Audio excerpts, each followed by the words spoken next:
Welcome to the Global Health Catalyst series. This is Vivian Kosinje-Birchall, your host, and with me is Dr. Surbhi from UPenn. Welcome to the series. Thank you. For the benefit of our viewers who haven't watched a prior video with you, could you please tell us a little bit about yourself and what you do and how it interacts with the Global Health Catalyst Summit? Sure. So I'm on faculty at the University of Pennsylvania. I'm a radiation oncologist. I trained here, but I've been based in sub-Saharan Africa since 2014, primarily focusing on management and research on women with cervical cancer and HIV. And I do clinical work, research, and teaching, and involved with some of the policy work in Botswana and in the region. And why is it important for you to be here today? And what does... let's start there. Yeah, no, this is a very important meeting. It's bringing a lot of,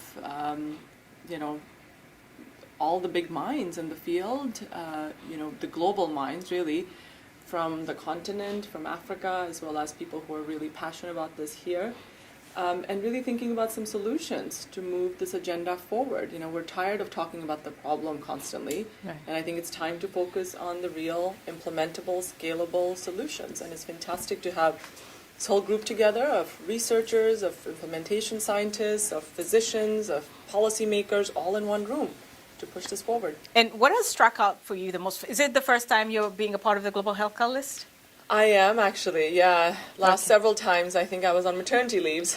Awesome, congratulations. Thank you. Thank you. And so what has struck out for you at this summit so far?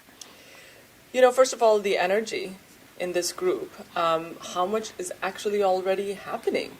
It's been incredible to see the projects that have already been implemented and the work that's already going on, and really led by the investigators in Africa, in their own centers, and pushing this agenda forward, and building these very successful collaborations. I think it's been very impressive, and particularly really impressive in the field of radiotherapy, right? Because radiotherapy usually ends up being the last to get attention in oncology, and right. It's just amazing to see how this is moving forward. The last time we spoke, you just mentioned briefly about the role AI is going to and technology is going to play in this global health going forward, or is already playing, but it's going to play a bigger role going forward. Can you just speak very briefly about that?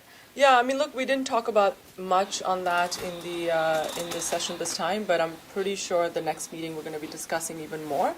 And it did come up that some of the challenges we're seeing in certain centers in Africa right now, there's similar challenges to what we were seeing 20 years ago, in centers in high-income countries. Do we really have to go through that same cycle? With the technology that exists today, I don't think so.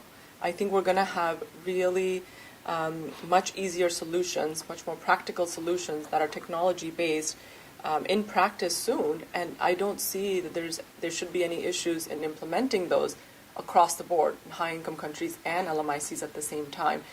To be honest, that actually should be a priority, to be able to have higher turnover for treatment, higher throughput, as well as to get better quality of treatment. And and some of the regimens, such as hyperfractionation that we've been talking about a lot today, that would be even easier to implement if we had auto-contouring and auto-planning that sort of facilitates this process, makes it all faster, and we can get more patients through treatment. And do you see yourself playing a more active role with this Global Health Catalyst? And if so, in what area? Absolutely. Okay. Absolutely. I think that's a given. The reason why we're all here. Right. I think the way I see my role is actually galvanizing a group together to push forward some of the more feasible, simpler regimens in radiotherapy.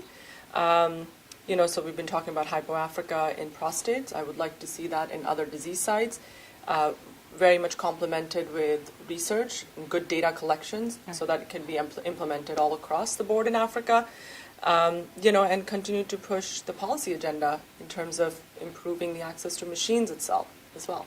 Right. Well, it's exciting to speak with you again, to have you here, to see you in person for the first time. So that's different because Zoom gives an illusion of who a person More is. than a square box. Right. So I can see in 3D version. And you're such a pleasant person to be around. I shouldn't be saying that on camera. But yeah, no, thank you again for your for being a part of the Global Health series and for being a part of this family. Welcome. And I look forward to watching what you do and the work that, how your work intersects with the Global Health Catalyst. Great. Thank you so much for having me. And to our viewers, look out for more videos about the Global Health Catalyst series and global health in general. Thanks for watching. Till next time.